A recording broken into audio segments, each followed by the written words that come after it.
Welcome, everyone, to the Energy Advisors Podcast. I'm your host, Rex, that energy guy.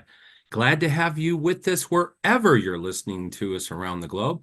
And it's really fun. This last week, we picked up our 15th country, so pretty exciting. So our good friends over in Spain, welcome. Glad to have you with us. All right, got a great interview today. I have an interview with our friends over at Centrix Energy and a vice president coming on, Zachary Christiansen, and he's going to tell us a story here. This is a fascinating one. I think you like it, unless you're a University of Texas fan, but we'll address that later. Okay, so before we get too far, I want to, life is busy. We don't always have a chance to follow up on everything, even though we got the notifications.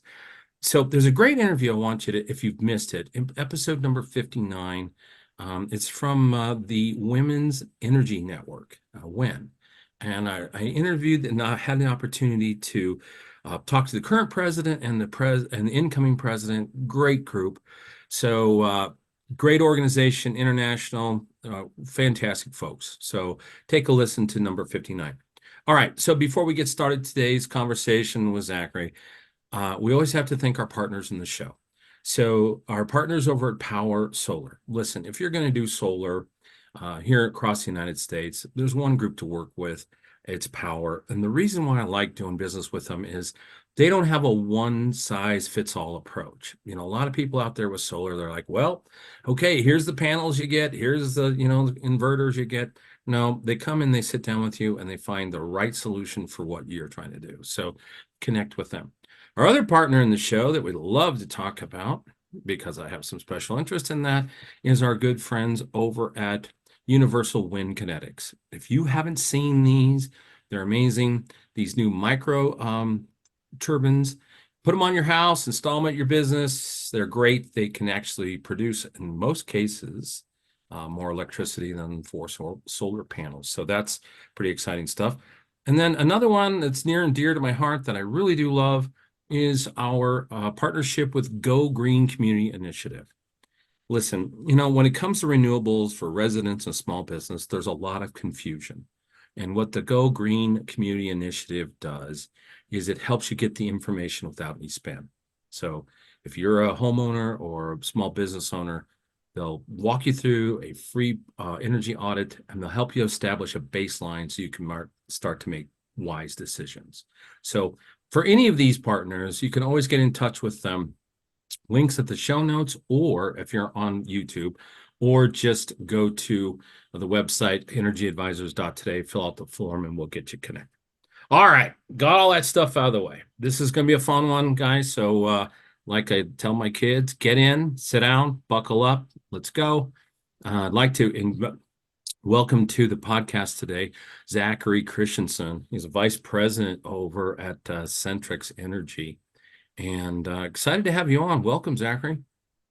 Thank you, Rex. Pleasure to be here. Good to talk to you.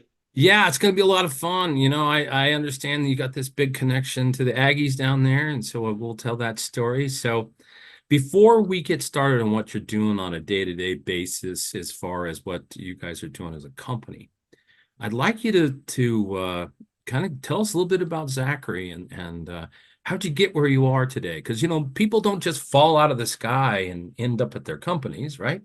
So there's always a backstory. So did you, like as a youth, now again, you don't have to go back to, I exited the hospital in my parents' arms. We don't have to go that far back. But tell us a little bit about you growing up and your schooling, and then we'll kind of hopscotch through how you got to where you are. Certainly, yeah, and thank you again. I didn't ever plan on being in this segment of the industry at all. I grew up kind of all over Texas. We moved a lot, but I was born in Provo and quickly moved to Texas after my parents divorced and lived with my grandfather. My grandfather is this old Aggie class of '52 who was a dentist. And back then, they were all in the Army, right, in the You're armed right, forces. right. If they went to A&M, so he was this old, Army dentist, and growing up with him, I figured I was going to be a dentist of all things. So, yeah, much less time off in my current configuration than that could have been. But as my mom remarried, and my new family kind of made their way through life, and my stepdad was in midstream oil and gas.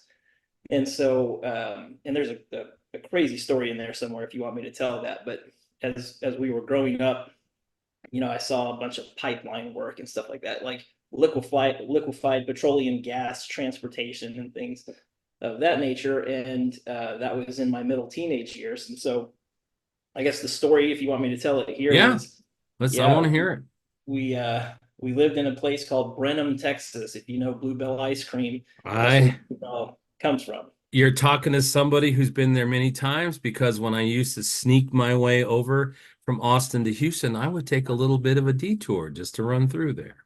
Worth it, totally worth it. That's Yeah. right. So we lived there for just about a year actually, and during that year, my stepdad was with this certain company, and so LPG is transported and then stored in these big caverns. So they call them salt domes because they're inert, and you can store the gas in there without any kind of reaction happening. Right. This actually was a horrible tragedy, but one day one of these salt domes leaked the LPG out. I think it was overnight, and it all gathered in this valley. And so the next morning, someone was just driving through it and ignited that cloud. Oh my And goodness. yeah, I mean, it killed several people. And my memories of it were my sister and I waiting for the school bus, and the whole place, like the whole city, just shaking, like an earthquake, right? Right. Um, and it became this just big, big explosion that killed several people and leveled, a bunch of trailer parks and stuff like that out in the country.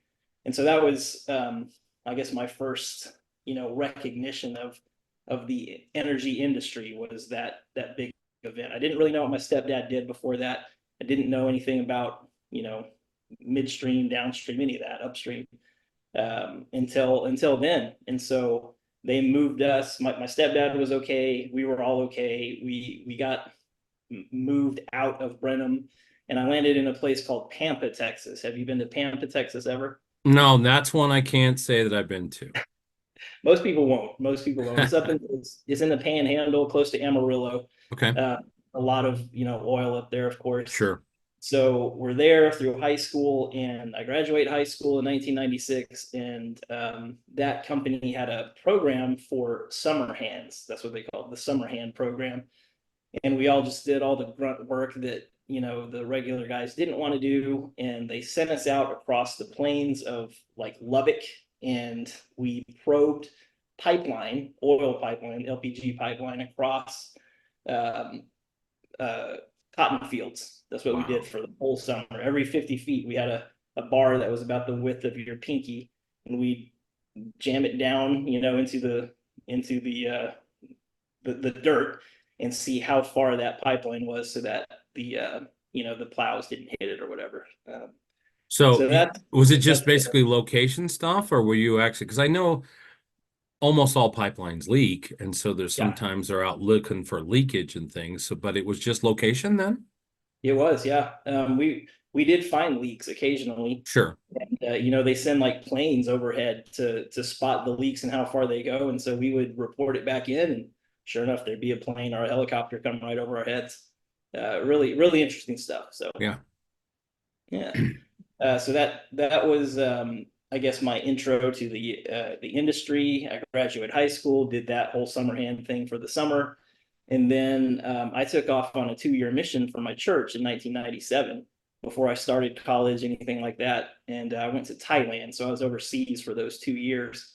And I guess that's pertinent to the whole story. In many ways, it was a wonderful, formative experience. It was, I guess, like a gap year. A lot of kids have gap years these Sure. days. Yep.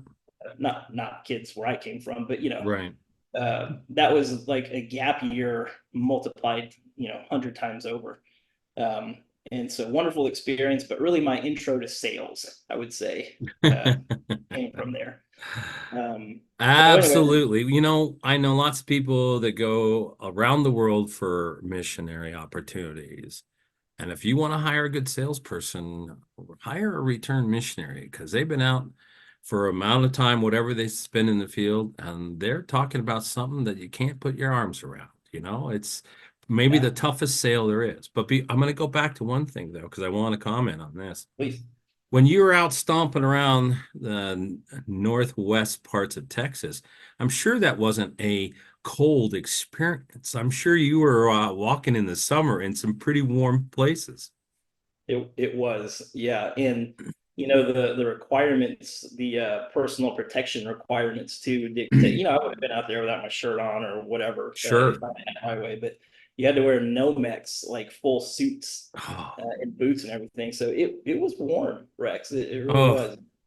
Well, if listeners haven't been up there in the Panhandle, if you want to see a lot of sky, that's the place to see it because there's nothing out there.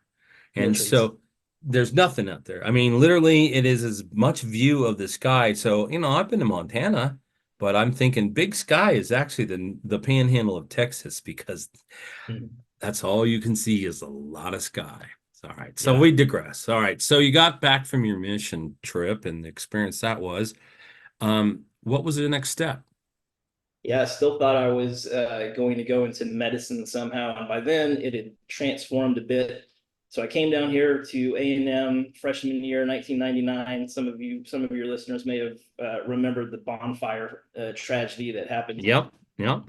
That was my first semester. So um, I was studying chemistry, and my intent was to go into hospital administration after that. I had some family members who had done it before, and so yeah, in those couple of years there, I was like interning. We have a cancer center here in Yeah. Bryan, Texas, yeah, and so I was interning there. I was on the clinical side, shadowing oncologists and things like that. I was on the business side, helping. I remember my big like achievement. One of those summers was I helped negotiate the contract for the radioisotopes for the PET scanner at the cancer center. Oh, So cool. yeah, very, very, something I never would have expected to encounter, but cool. Yeah. And so I got to see the medicine side. I got to see the business side of medicine as well.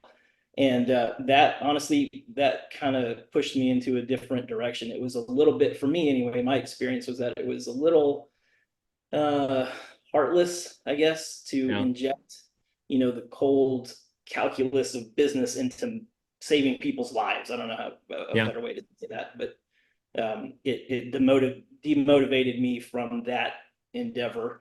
And I finished my academic career with a communications degree with, I kid you not, like 40 hours of electives that ended up being organic chemistry and biology and all. It was awful. Oh, Um, I laugh because we talked about some things before we get on the air. I too was going down that path. I mean, not that anybody cares, but I wanted to be a chiropractor. In other words, to do that, you basically had to prepare like you're going to medical school. So I was playing football, but I also had all those horrible classes you just mentioned, the organic chemistry and physics and stuff. And all my friends were walking around and they had like no books. And I had this 25-pound backpack carrying these books. And finally, I woke up one day and realized, why am I doing this? This is not what I have a passion for. So I was able to ditch all those heavy books. And I ended up with my degree in urban and regional planning. Had nothing to do with sciences. So anyway, yeah, the fun connection there. All right, so yeah. you got out of school and you were kind of disenfranchised with the whole business side of medicine. So what was next?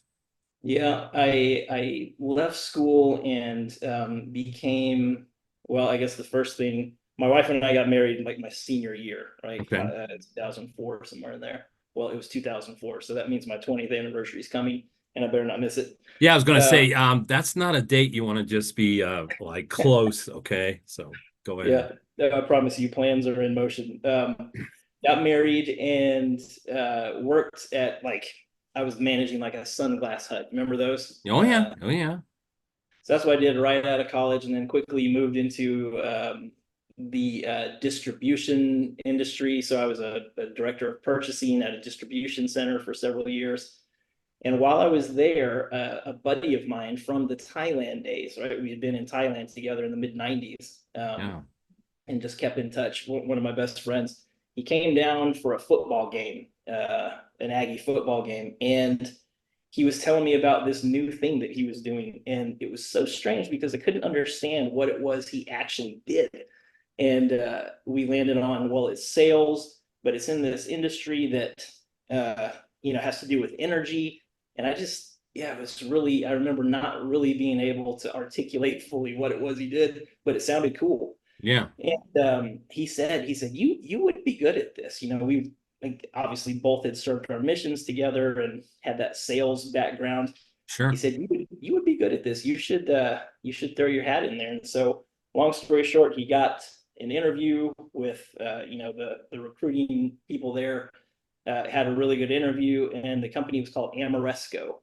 And so Amoresco is an energy services company that's based out of the Boston area.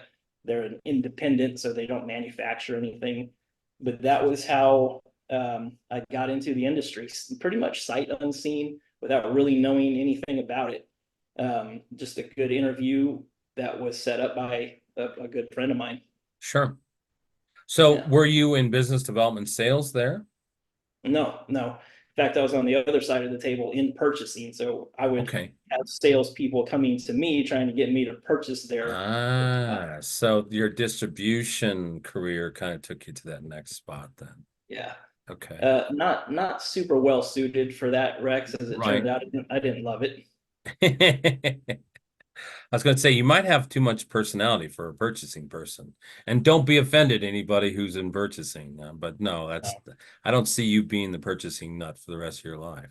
Well, yeah, I didn't like being behind the desk, honestly, all that much. And so this was a natural move away from something that I probably wasn't that suited for, to be honest. So a great move. And that, I think, got me into the industry that we're sort of talking about today, which is the, energy efficiency design build industry. Amoresco, they are an ESCO, which is a focus on, doing these capital projects, mostly for the public sector, that are said to pay themselves off with the energy savings that they produce. Right. That's the the primary value prop there. Right. So how long were you there? I was there for 2 years, 2+ years. Okay. They went public in that time, so there was a bunch of moving parts and changes and things like that. I moved over from there to a company called McKinstry, which was based on the other side of the U.S. in Seattle. And McKinstry was a general contracting company, like a big construction company out there. That had later set up a division that did these energy projects. And so that's the division that I joined there. Great company. Both of them were great companies, and stayed there for nearly 6 years. Okay. So, and there, what type of role were you doing at the new company then? Sales, just individual contributor. Yep, on a sales team. We worked strictly in Texas because working into the selling into the public sector comes with a lot of legislative imperatives. You know what I mean? Absolutely. And the way they fund themselves and stuff like that. So was there an aha moment when you made the pivot from purchasing into sales? several hard moments, I would say. It became apparent that I had to change my way of thinking. One of the ways, I guess, would be very simple, putting myself in their shoes and just really flipping the relationship that I had been professionally used to. Right. How and especially since they were public figures, public sector, a lot of them are elected officials, and you know how that is. And so putting myself in the shoes of a mayor now, a mayor of a city, or a board member from a school district or something like that. That was certainly a shift in the mindset of how to approach it and how you should articulate the value prop. Because here's one thing I'll say there. With the public sector, there are, of course, various strata of the stakeholders, and some of them really care deeply about, let's just say, energy savings, the the Sure. altruism of it all, right? Mm-hmm. And some care about the money side of it all, and they should. And then Sure. some, about other various things. And so I guess the point of that is to say, um, our industry has to be very nimble, has to be very understanding, uh, has to be very comprehensive in the way that we, articulate how these projects affect them. Okay. So you made the pivot over to sales, and what was I mean, I understand because I've been in business development long before I was in the podcasting booth. And, an old philosophy I learned from a mentor is, everybody loves to learn and buy, but nobody wants to be sold. So you saw that because you were on the trying to be sold side of the desk for a while. Yes. So, was that a big change for you personally? Just, I mean, you understood, but was there any transition to learn how to be the guy that was teaching someone rather than just being the guy that's being the skeptic? Yeah. Ooh, great question. And you hit on something that, personally and professionally to me became and still is very important as I, train people that work for me and new people that come into the industry, new to sales even. And one of those is, you nobody likes to be sold to. Let's start there. Yeah, And right. it's so true. And so I find sales to be a lot more of a teaching function. In fact, I would go so far as to say that great salespeople, great business development people are first and foremost great teachers. And Exactly. yeah, to the extent that you can transfer knowledge and transfer, the perception of value to a customer, especially again in that public sector, yeah, I think the more successful you're going to be. Yeah, exactly. No, you're dead on. I mean, I've been through every training program in the tech industry, and the only ones that ever worked are the ones that you became a mentor and a teacher. I have a peer that used to say, the best a salesperson you could ever hire is a Sunday school teacher. So, Yeah, I wouldn't disagree with that. I'll just add on another quick little story there, I guess. When I was early in the career, making that transition from fully purchaser to seller, I used to see the guys that were really good at it, the older guys, and I used to say, okay, all right, here's I'm gonna do what he does. I'm gonna stand like he stands and say the words that he says, and we all know how that feels, right? As we right. develop ourselves. I had a I had he's now a good friend, but at the time he was like a development partner, so he was on the engineering side of the table. Hmm. And a lot of times we'd go to like a city council meeting or a board meeting together and give a presentation to those guys. And one day he pulled me aside and he was like, Zach, every time you go and do one of these things, I can see you like trying to change into somebody else and like maybe, affect like a different voice or delivery. He's like, just be yourself. You're gonna be just fine. Just stop doing that and say it in your own words, and everything's gonna work out. And that was a seminal moment for me, Yeah, in development of my skills and my career because, like it's self-evident. If you try to be someone else, you're never going to be natural. You're never going to be right. true to who your talent, I guess. Yeah. So how long were you in a sales role and what was the next step? I mean, what was Yeah. your next career step? I was sales all the way through my McKinstry tenure, which was, like I said, about 6 years. I was recruited away from there by a great company, a huge kind of an 800-pound gorilla in our industry, Johnson Controls. Yep, Uh, absolutely. big, No. yeah, big multinational. I think at the time they were uh, definitely still Fortune 500 company. And so I got recruited by them to come and sell, again, same kind of thing, right? Energy savings type projects. And was there for not too long before I got into management. And management was always something I thought I would like to do. Um, just if for nothing else than to just see kind of a different side of the business, but also I really do like the coaching aspect of it Yep. all and the training of it. So did that for several more years and had a wonderful time there. It's a great company. that does a lot of good things. In fact, the owner and president and CEO of Centrix came from Johnson Controls as well. So, Okay. having grown up in the same place, that was a cool connection we had. And then just about a year and a half ago, met Adam Corwin, who is our owner, who I just referenced, and he convinced me to come over here. And really, one of the central conceits there, Rex, is that a lot of us here now at Centrix came from the big companies and Right. got the training and learned how to do things. Learned how to pull these projects together, and so I saw a lot of in him and the way he approached things, a lot of inspirational leadership that I was after. And yeah, came over here a year and a half ago. We've grown. It's been wonderful. True startup in the industry.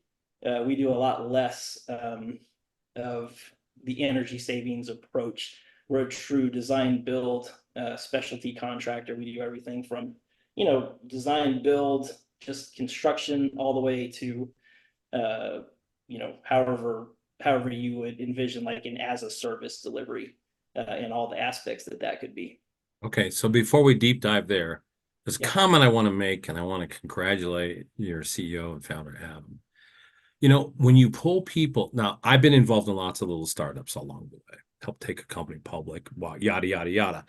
However, it's really a smart move to hire people who've been through those big companies because they get all the training. As a startup, you don't want to be juggling balls to just train a whole lot of people. Of course, you can do something different, but it's really a pretty sage move to pull people out where, a company like Johnson Controls, they have amazing training programs and mentoring things that a big company can afford. So, hats off to doing that, because sometimes startups are hair on fire, a bunch of people with not a whole lot of experience. People hire folks that are available rather than experienced. And so hats off, because energy is a complex industry. Yes, you need the enthusiasm of people who are maybe unconscious incompetence. They don't even know what they don't know, but they're ready to go. But that's harder to do. Like, most people don't know Michael Dell's story. It took off as soon as he hired IBM executives. So anyway, didn't mean to go down that rabbit hole, but it is really important, because people don't understand that. You think, oh, I got this great idea and I'm just going to spring it loose. Well, if you don't have people then to have experience, that springing it loose can take a decade. So anyway. You're so right, and I can't take any credit for Adam's intelligent approach to it all, but I just to say I agree with it. The upfront cost of acquisition is potentially one of the most devastating costs to a startup, right? And Yeah. so if you're able to pull people over who can shorten that curve drastically, I mean, Okay. you're ahead of the game. I couldn't agree with you more. Okay, so let's do a little bit of deep dive on this so people understand, because people will say, "Oh, I'm in the energy business." Well, that is so broad brushing. There is just so many sectors. So let's dial it back a little bit here, and let's tell the story a little. What's kind of the vision, or what were you guys going to do different than other people? Because sometimes you got to have an original idea. Sometimes you have to have better execution. Sometimes it's a combination of those. What sets you guys apart? I mean, let's go through that story a little bit. Ooh, that's a really good question. So I'm on the sales side of things still, right? And that's where I came from. That's where I'll always kind of play in Well, Zachary, some. never apologize. That's the best side. True. So I'll say, just by virtue of, I guess where I came from there, one of the things that we always strive to land on clearly and able to articulate it well is, how are we any different than the guy that's going to come in after us to these Right. customers that came in before us? You have to have that, right? And so I would say a couple of those things, and I'll kind of peanut butter spread it, and then we can dive in where you want. Okay. Yeah, starting with, we all came from the big companies, so we all got to see what the good looks like, and we all got to see what the bureaucracy slowed, you know, Yes. you know what I mean there. Just some of the stuff that you don't want to take with you. Um, and so coming from those places, yeah, bringing the good, right? Bringing the innovation and bringing the, speed to market with the comparatively, lower cost to do that to a customer. In these projects, one of the financial considerations is that if they are looking for an energy project, like I mentioned before, that are theoretically funded by avoided costs and energy reductions and things like that. Well, if you're a huge multinational company, a lot of times your overhead is just going to have to pull from that. And so following to its logical conclusion, then would tell you that less of the benefit then can go to that customer, and they're Okay. counting on it so badly. Right. Especially in I'm just going to pick one of our customer verticals right now, but K through 12, so underfunded, right? So in need of help on the financial side to get them out of these holes that they're in. And so if you're pulling a lot of that benefit back in the form of overhead or high costs, it's just not a great situation, right? Okay, So so I'm going to pause you right there because mm, I know what you guys do. Obviously, you know what you do, but there's a lot of listeners that don't. So exactly, and boil this down to my level, okay? So, the bumbling fool, without going into a doctoral thesis, exactly what does Centrix do? we, as a general contractor, as a specialty contractor, we aid public sector clients in upgrading and maintaining and modernizing their facilities. That's Okay, the byline, right? And okay, those considerations have to do with MEP, mechanical, electrical, and plumbing. okay, perfect. That helps a lot because now it's going to put some frame of reference. Okay, so let's Yeah, skip back around if we can. Let's talk a little bit like what you do with the schools. You were going down that path. Let's go there again. certainly. So a given school district will have let's say some buildings built when you and I were kids in the 70s, right? And then they'll have some newer ones built in the 90s, and then maybe some in the early 2000s. They find that, and this is published, well researched, and every other. I mean, it's common knowledge now that in the older facilities, the learning outcomes are reduced. Okay, whether it's air quality or whether it's poor, lighting or whatever that is. And so school districts have to contend with that. Right. While they are trying to deliver on their core mission, which is educating kids. Okay, Sure. they have this huge, think of it as like a drag chute on their Right. core mission of educating the kids. And so we come in and we say, well, there are things that about your facilities that are hindering this mission. There are some things that you don't know. So rely on us as a partner to come in and show you how those things can be corrected, how those things can be, brought up to speed, the learning environment improved, the financial situation around those assets improved as well. And it's really starts with a consulting approach that then leads into like an engineering and construction approach. Okay, because that's a fairly complex thing, and with my limited knowledge, I'm gonna make it something that I think you would be interesting to address. If I'm a school and I built part of my building in 1970, and then I built another add-on or another building in the 1980s, and then I hopscotched up over here and did something in the 90s, and I might have renovated something in 2000. That doesn't mean very often in a case like that you're walking into a homogeneous environment because none of those buildings are constructed of the same materials or insulation levels or HVAC considerations. I mean, how complex does this get when you're working with that type of customer? It can be very complex. And I'll also say that in like a smaller school district, a lot of times you don't have the in-house expertise Right. to do anything other than, maintenance, repairs and things like that, right? Right. You Right. have like an engineer or something. And so, yeah, as technology improves by leaps and bounds every year, that stuff is missing from the educational built environment, and they have to come up with some way to surmount that obstacle. The other side of it, this is kind of a personal soapbox. The other side is that it's always about funding for these Yeah, guys. absolutely.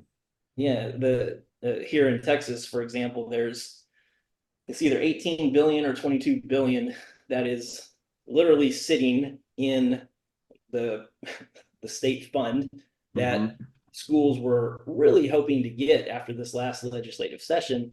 It's not going to happen because there's a big political fight about school vouchers going on right now in Texas. Sure. And so that money that didn't flow to schools this year is leaving a big hole in the school's ability to address these kind of things, right? Right. The very nature of their buildings are kind of at hand here, right? This is something they can't do on their own very well. And if you have to prioritize the money that they do have now, of course they're going to have to prioritize, in curriculum and in teacher salaries and stuff Sure. like that. So what's going to get left out Yeah. is Facilities. Yeah. Well, and it's interesting, in the last 10 years, maybe not, maybe even shorter than that, energy efficiency hasn't been the number one priority when you're putting together your building plans, right? I mean, back when energy was readily available, cheap, yeah, kinds of stuff, you're probably more considering how much more square footage can I get, how much more gym space can I get, yada, yada, yada. And so it's a different world today. I know because I talked to lots of developers and stuff, especially on projects where they're vying for tax credits and those types of things. I'm going to guess it's an educated guess that you have a lot of buildings that were never even constructed with even a thought about energy efficiencies. No, you're so right. That's another thing I would say back to your question before, about what sets Centrix apart, from some other people in the space. It is that you have to take a holistic view, and if you can, you have to get all the way back to the design intent of putting the building together. Because, Exactly. like you said there, those buildings probably were, bid out and procured at the lowest possible cost. All right. Yes. And so the lowest possible cost so rarely, if ever, contemplates, the life cycle of the building vis-a-vis energy and, comfortability and Yep. technology. And yeah, that has become this downward spiral that now we're having to contend with. Well, and of course, there's not this giant pile of money laying around that everybody can just do things correctly the first time. Okay. I mean, I know it's getting to be a bigger and bigger issue because in most cases, it's not really the cost of the actual building. It's the long-term maintenance and running of that building that's going to be your Yeah, biggest cost over time. absolutely is. It absolutely is. And so often we trade the comparatively or the falsely lower cost of today for that life cycle cost, of owning the building. So you're absolutely right. Okay. So you guys got started and then was it just in like I know you do more than like education. Is there an area that's growing the fastest right now for you at Centrix? I mean, what's the market look like for you guys?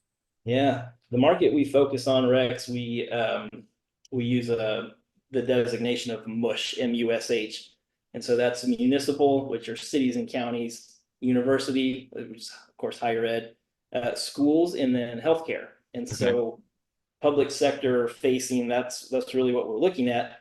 And Adam, has kind of, well, not kind of, Adam has definitely shown an interest in, what we can do outside of the school market right now, which is really where we're at primarily, right? It's the lowest barrier to entry for anybody. They're always there. They always have needs. So we're Yeah. all in K-12. But when you expand from that, the next lowest fruit, in my opinion, is city and county governments. Yeah. And you're talking a lot of the same problems, right? A lot of the same built environment, buildings, facilities type problems, but you're also talking about water. And that's we could do a whole other podcast for hours on, the future of water and what's going to come from that. And so, yeah, looking ahead, we are, I almost hate this term, but trying to look around the corner, we are seeing water right there. And that's something that we think we could show a lot of value in. And so, yeah, as an emerging market for us, I would definitely start there in that municipal space. Well, I can tell you from someone who had limited exposure, because in 3.5 decades in tech, not a whole lot of people raise their hand to go sell to public sector. Because the sales cycles are so long. And it's far more political than anybody ever wants to admit, okay? Because who's doing favors for who and all that business. I'm not saying anybody's, on the take or anything, but also, too, you don't have profits that are motivating these decisions. Right. When I was selling big computer systems, hey, I'd walk into, and the number one person I want to talk to, the CFO, right? I want to talk to the CFO and I want to talk to the C-suite people. But that's not what you do in public sector. It's a much broader sale. I mean, you have to practically sell everybody. You do. Yeah, I couldn't agree more. That kind of goes back to the whole you better have your ducks in a row when it comes to your varying talk tracks. So Exactly.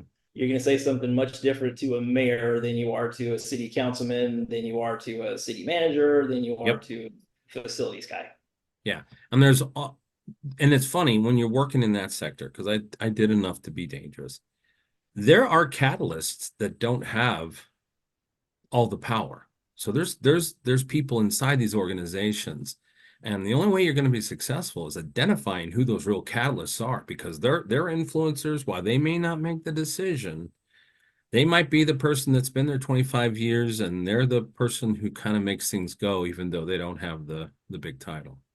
Certainly, they're the users, Yeah. of the projects that you put together. I mean, the electeds get to take kind of the credit for it. They're like the quarterbacks or the running backs of the whole deal. Yes. They get the they get the the praise and all of that, right? Yeah. Or a way I used to say it in that business is they're the camera hounds. They're the ones that Uh, get to be the voice and the face. yeah. Okay, so what's really interesting in this space right now for energy as far as this? I mean, is this just, we're all fighting over the same budgets and that's difficult, but what is the biggest trend that's happening right now in your space at Centrix? Because there hasn't been a time in the world where energy hasn't been as important as it is now. I couldn't agree more. Yeah. One of them I would say is the rapid change and progression of technology. So I'm going to I'm go not there. a technology guy, right? Right. I don't. I like to make this joke with my friends who are technology guys, but I've sold hundreds of millions of dollars worth of HVAC equipment and chillers and stuff like that. I have no idea how they work at a fundamental level, and that's okay. So, um, At I'm least you're not gonna. honest, man. At least you're honest. That's Oh great. yeah, yeah, and you know what? I don't need to, but Well, there that's are people. right. That's right. Well, Um, I would agree with you. I'll make a statement and you can add on to this. yeah, I spent, like I said, 3.5 decades in tech, and right now in energy. I think the innovation cycles are as on fire with technology as they've ever been.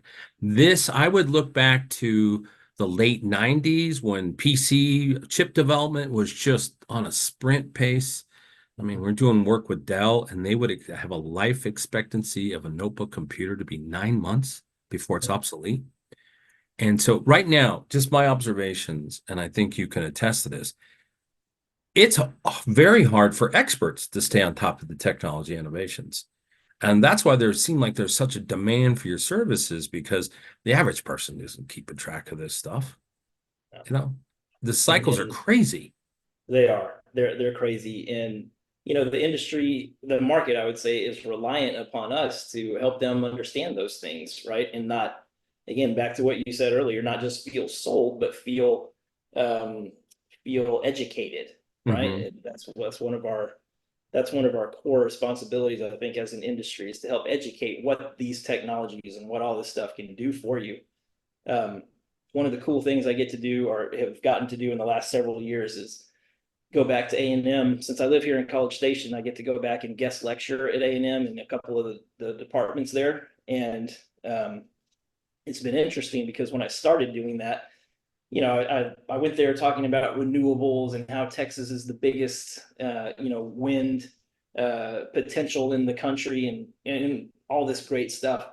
And, I look back and 4 or 5 years later, I'm talking about very different technologies to those guys, right? I have to update my deck. Yeah, absolutely. Well, most people don't realize that in 2023, from a distributed, so smaller size solar, Texas Yeah. is #1 now. It's Yeah. now it doesn't have as large of install base as percentage per building, but Texas last year there was more adoption of just solar than any other state in the United States, and it was a lot more than the other states. So things are on Yeah. fire down there. It is. And what we're missing down here are some of the incentives, the tax incentives that other states have done a really good job with. And I hope to see that we do better at that because the potential is so vast, Yeah. we could do a lot of good with it here. Yeah, there really is. My show emanates out of Colorado, and they do an excellent job. I have good relationships with the Colorado Energy Office. They do a lot of good things, and they're constantly releasing new incentives, tax credit programs, all at the state level, but it's really progressive. And I hope that more and more states, like you're saying, will adopt some of that. So anyway, I want to skip over to another question for you. You're working with a school district or university or whatever. Obviously, they don't have the budgets to do this all in one swap, one project, right? Okay. What does a project or relationship look like it would last, like total of an entity? What's that look like? I mean, is it a 2-year engagement with these people? Are you going through a 5-year plan, a 10-year plan? What does that engagement and relationship cycle look like with these entities?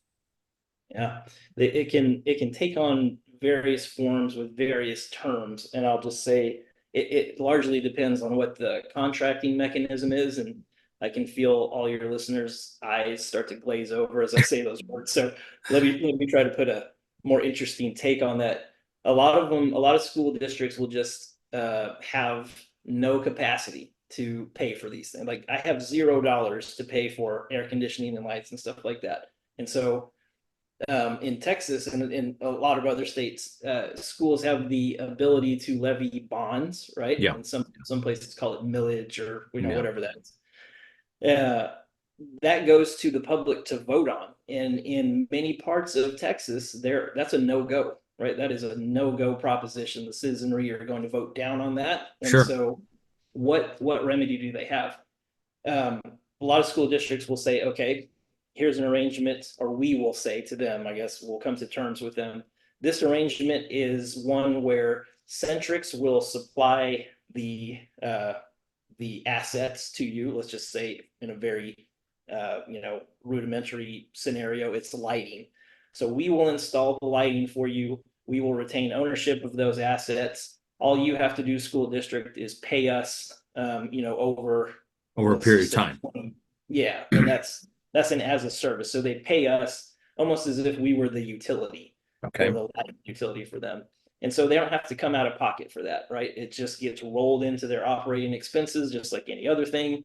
There's no big capital expense up front. And we have a nice annuity for, many, many years. Right. So that's just one way.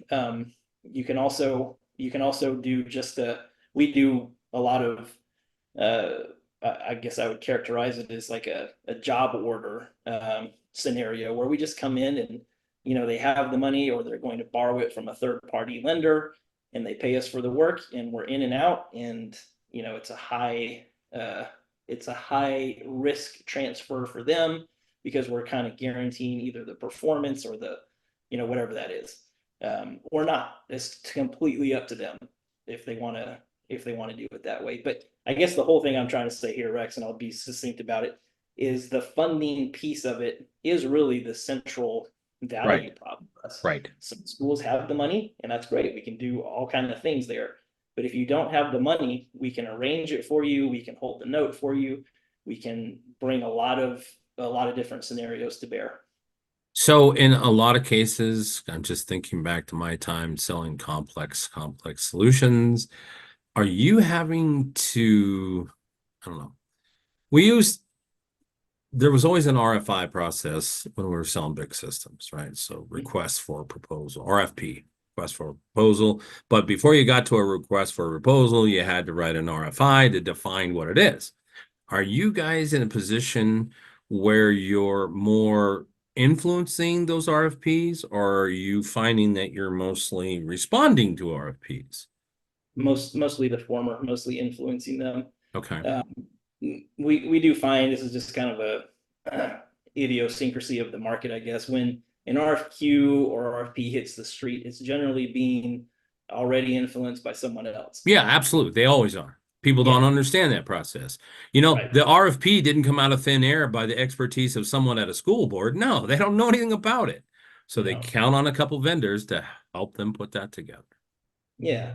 And that's just, that's just an approach that we have chosen to take. There's plenty out there for us to influence and be on the front end of it. And we find that, yeah, that's our preferred way of going. But because it is public sector, yeah, we do a lot of that, right?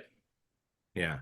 Well, hats off to you. So that always elongates the sales cycle when you're going through that.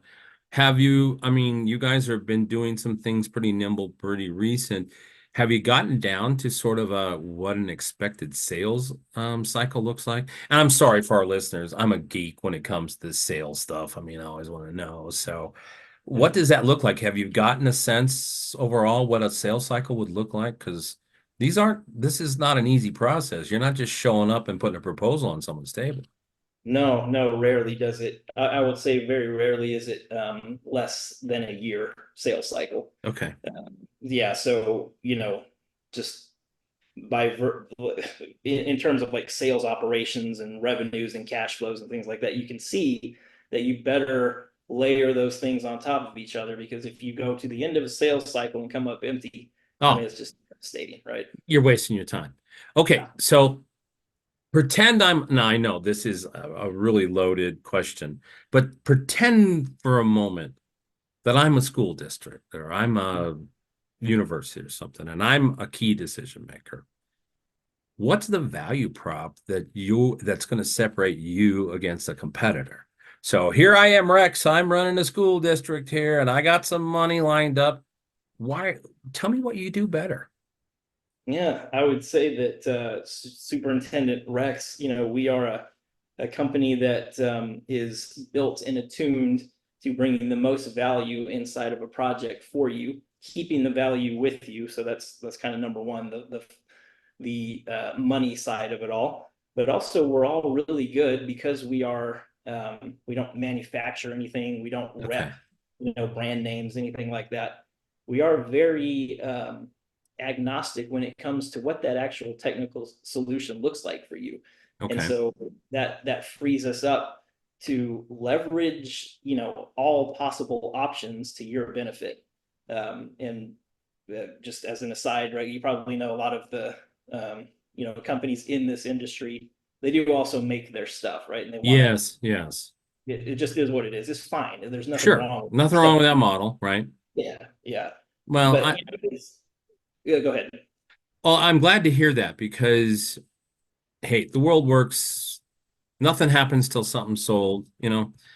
But it's nice to know that you're not working with a public sector organization and saying, this is the one size shoe that fits all. And your approach is being driven by a product or a solution. You're actually coming in, if I hear you correctly, and being a lot more consultative. Is that correct? That is correct. Yeah, that's the secret sauce, I think, right there, is to, be completely open to whatever unique solution fits their unique situation. Yeah. Well, that's good to know because again, I've been there, been through the rodeo a few times, and if if your expert opinion is being driven by a product or something that you're repping, well, then that's kind of that, well, if the only tool I have is a hammer, then everything looks like a nail and you're just finding things to nail down. And so I think that's appreciative because I don't know if taxpayers really understand that because it doesn't happen very often. No, no, and this is so crucial that those tax dollars are actually and by I guess what I'm trying to say is that they actually are well taken care of, right? We're Right. There's a good with stewardship them, for them. and Yeah. then that the optics also say so. Yeah. I mean, it's so much for education. Again, we're spending a little more time on education than the other sectors you're working on, but things have been so politicized. You know, even though I live in a blue state and not very many things get voted the way I like all the time, when it comes to capital expenditures, people are like, whoa, I've thrown enough money at this school. Hey, time out. I don't mind paying the teachers a little bit more, but I'm sorry, those buildings are okay, kind of thing. And so that's a difficult environment to do business in.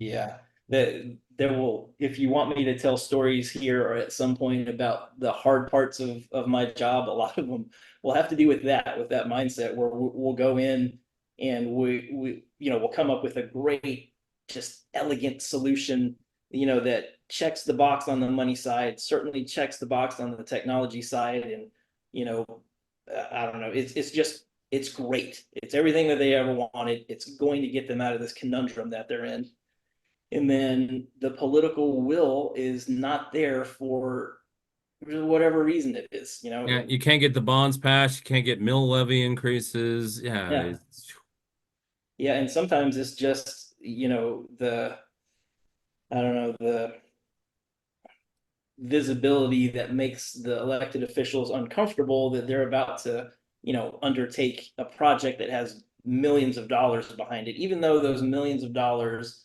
could be guaranteed or could be resting on the balance sheet of us, or people that do this thing in the industry. It's just a very disheartening uh, place to be at the end of that whole process, and not have a really good reason for why not. yeah, yeah. After we've done this deep dive, I don't want your job.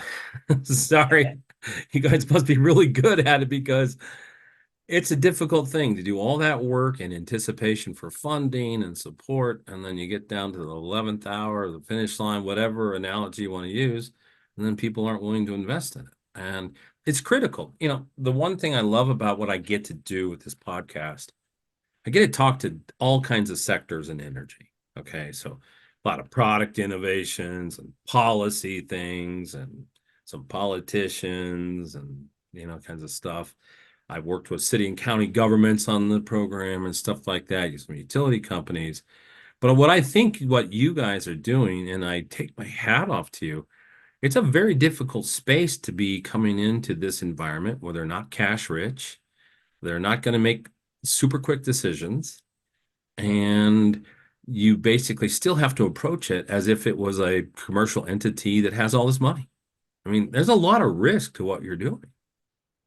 It is, and I appreciate you recognizing that. And I'll just be very balanced here and give you the other side of it. It's also extremely rewarding for us to come in and go through the cycle and develop a project and sell the thing, and arrange financing for an entity that couldn't do it themselves or didn't have the wherewithal, and then have that project be built out and know that it's fundamentally serving a bunch of kids in school, or Yeah, you know um, like veterans at the veteran office in the county or whatever sure. that is.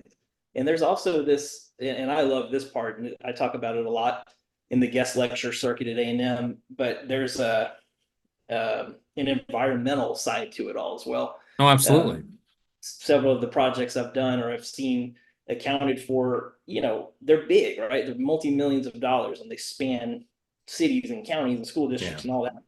And it's cool to calculate the carbon reduction or the equivalent amount of trees that would be planted or not cut down, or the number of cars taken off the road Right. by what those projects produce. It's really, really cool. Well, I'll throw the statistic out. Most people don't realize that of the total power consumption, and because there's so many of them, residences, that's only 35% of the power consumption in the United States. The Mhm. other comes from public sector and commercial. Yeah. And people don't, when they talk about, let's go green, woo, what's your goal? I'm going to go green by 2030, woo. And then you say, how are you going to get there? And they say, we're going to go green. They don't get that. It's a very complex thing to make an impact, especially in public sector, because that's where you combine public sector and commercial. It's two-thirds of the market as far as Yeah. consumption. And people don't get that because we're all running around. It's being thrown in our face. Hey, I need to go solar, or hey, I need to get a heat pump, or whatever. But the news isn't in your sector of the industry that says, hey, wait a minute. We got massive buildings, hundreds of thousands or millions of square feet, depends on how big the places are, and we got to make an impact. That's not easy. Yeah. And it's not, I mean, it's just not sexy either, Rex, No, a lot of times. This was something I talked about even last week up at A&M, talking to a class up there. I think it's 41% of the worldwide energy usage is in buildings, in the built environment. yeah, And that's the biggest share, right? yes, Um, in our mind at Centrix, we're like, if you really want to make a difference and uh, have an impact with your money, with your dollars, with your efforts, that's a great place to start because those buildings, they're not going anywhere. The public no, sector is not going anywhere. no, It's always going to be there.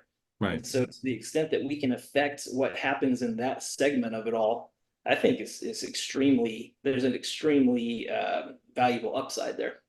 Well, and I'm going to throw this out. It's a big risk, but we're going to talk about it for just a few seconds. Because again, I don't want to go down a many political rat holes, but it is an obvious thing that's happened.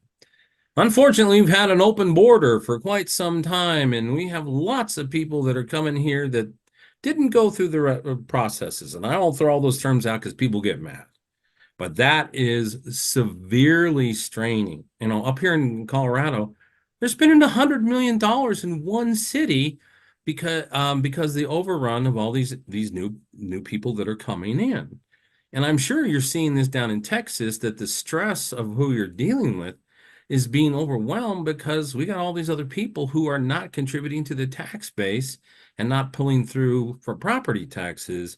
So is that something you're seeing that's happened? It's a big impact because now these schools are overburdened with customers, we'll call them, and they don't have any resources to offset it. That's a fundamental challenge for us right now. Texas, Arizona, I mean, everywhere, really Everywhere, everywhere. yeah. Certainly here on the border, and I'd say, let me draw this out. Here's a great example, kind of what we were talking about before, about the scarcity of the funds. So you have a school district that's just growing exponentially, but that tax base isn't paying in on a No, the one basis like they would be. So what do you do, yeah, right? What's your remedy there? Another knock-on effect of that is at the county level, and I love talking about this. The state, Austin, has kind of pushed down a lot of mandates to the county level. It's kind of like a subsection of the political, ability to do things. And so they say, Austin has said, okay, counties, y'all have to now take care of things like immigration yourself, yeah, or health and human services. But you don't get any money from us to do that. You got to figure that out. And then at yeah, the same time, at least here in Texas, this is kind of a little bit of a tangent, but they've put a cap on how much money the counties can tax the people at, further, lowering the ability to do anything. And Oh, I mean, they're collectively, this whole thing is unfunded mandate problem, right? And as oh, the population explodes, that just gets exacerbated, right? It just gets worse. So we're in an interesting place right now for sure. yeah. Again, I don't want to make it political, but it's a fact. We're talking about numbers, right? Yeah, So we can set all the whether somebody likes it or not what's the policies are, but you cannot hide from the facts of the numbers that are stressing the system. I mean, yeah, it's it and and the further. Let me finish this real quick. The Please. crazy thing is the rest of the country has just been woken up because our wonderful Texas governor has been shipping a tiny, tiny, tiny fraction of his people that have landed in the state. And you've got people panicking in other places where Texas has been dealing with this for 3, 4 years at this crazy level. And so I don't even know how you're surviving. I don't know how the public sector is surviving down there. I mean, for example, but I'll show it here. We have an overflow hospital here, which is basically takes care of the underserved community, right? Their visits, unpaid visits, went up 1,100% in the last 6 months. Who's paying for that? Well, I'm paying for that. Those people aren't paying for that. So I bet you're seeing a front row seat of this. And again, I'm not trying there, but goodness gracious, I don't even know how the public sector is taking care of this down there. Yeah, I'll join your good example, and we don't even have to get into like the political side of it all, except to say that this whole issue is further thinning out what was already a pretty thin and Yeah. insufficient, funding funding capacity for them to render services to all of us. Yeah. In every way. So, absolutely is tough. Okay, so we'll dig it out of the ditch. We'll go into a little more positive place here. I bet again, I'm just sitting here listening to you talk about I know how complex it is. All right, what's on the horizon for you guys? What's the new things that you guys are tackling? What are some of the positive things that you guys are chasing down? Because we already just discussed quite a bit, the difficult environment, how you're helping people. What's on the horizon for you guys? What's the new news? Well, we are, again, startup company, and what's the main goal of any startup is growth, especially in this early phase, and so that's where we're pointed. We're looking to vertically integrate as much as we can. A bigger suite of offerings to our customers. So that would, like we said earlier, that would include things like, earlier in the process, we would love to be involved in the design of buildings. Correct. And so we'll look to see, what we can do there. I myself on the sales side is the VP on that side, and am focused on both organic growth here in Texas and, adjacent states and some of our other places across the country that we like, as well as inorganic growth, acquisitions, and looking to see who could partner with us and what we can pick up to just more fully round out our offering for customers. We'd like to be at, various points in the value chain for sure. Not just one. Well, not to ask for deep, dark secrets or anything. As you grow, is Centrix looking at self-funding? Are they looking to outside sources? Because I've been through raising capital a couple of times. They think it's a full-time job. What does that look like? Are as far as you continue to gain resources, is that something you're trying to do, internally, venture? What's that marketplace look like for you guys? Yeah, honestly, I'm not being evasive here. I don't really have a great answer on that. Adam kind of has a vision there, and okay. We'll see. I'll just say we'll see. Well, fair enough. I mean, because some people have stated, hey, we're going to go raise X capital from this areas, or we're on a path to go. Again, I'm sure Adam and the team are looking at all options. Nobody's going to turn away something silly, but I just didn't know if you had a defined foot forward, because some people in different industries, they have an acquisition strategy or a merger strategy and those stuff. So I'm just curious, because we get all types to listen to the show. Maybe there's some genius gazillionaire out there that wants to be part of what you're doing. So I always ask and stuff. So it's been fantastic. I appreciate that. I guess I'd just say there, we are open to kind of anything that makes sense. So okay. So help people find your website for us, because it is in the show notes when we publish them on podcast and also on YouTube. But how do people get in touch with you folks? Yeah, come visit us. We have a new and improved website. So Centrix-energy.com. Okay. You can kind of see, all the places that we serve and what we do and how we deliver, and a little bit about our company there. So yeah, we'd love to have you all there. Okay, fantastic. Well, you've been a great interviewee. I hope I didn't, throw too much stuff your way. And of course, if we went political things, it was never intended. I just facts. But I'm going to end on this question because it's the one I ask everybody. And if you've heard this one, great, then you're prepared. If you haven't, then I got a left-handed punch coming for you.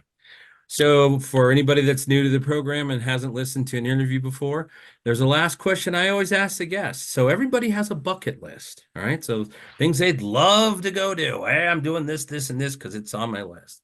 But there's an opposite of a bucket list, and that rhymes with bucket and starts with an F, but I don't say those words. And so what might be on Zachary's opposite of bucket list, that F it list? What might be something that's on that list?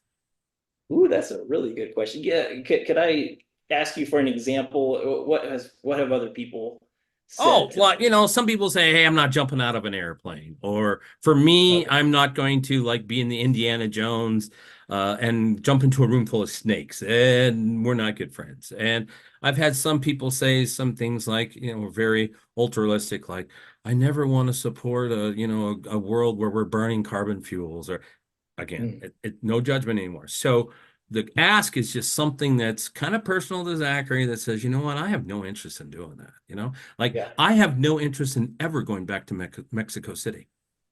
Been there, don't ever want to go back. Okay. So it can be anything, Zachary, anything. Okay. Doesn't have to be job related. But what is on a effort list is like, no, I'm never going to do that. Yeah, that's an easy one, and you kind of clued in. I don't like to fly that much. I'm not a great flyer. There's some without going into it, some childhood trauma there that we'll discuss another time. And so I'm not a comfortable flyer. I will never jump out of a good airplane. There's no reason to do that. People who do that, I don't understand it. So No, never. no. Well, you've been a delightful host. I'm glad that people have had the chance to hear your story and then also understand what you're doing. I mean, hats off. If I had a hat right now, you are in a very difficult space with what you folks do at Centrix. Um, I applaud you because I don't think things are going to get easier, in the public sector. I just don't think they are.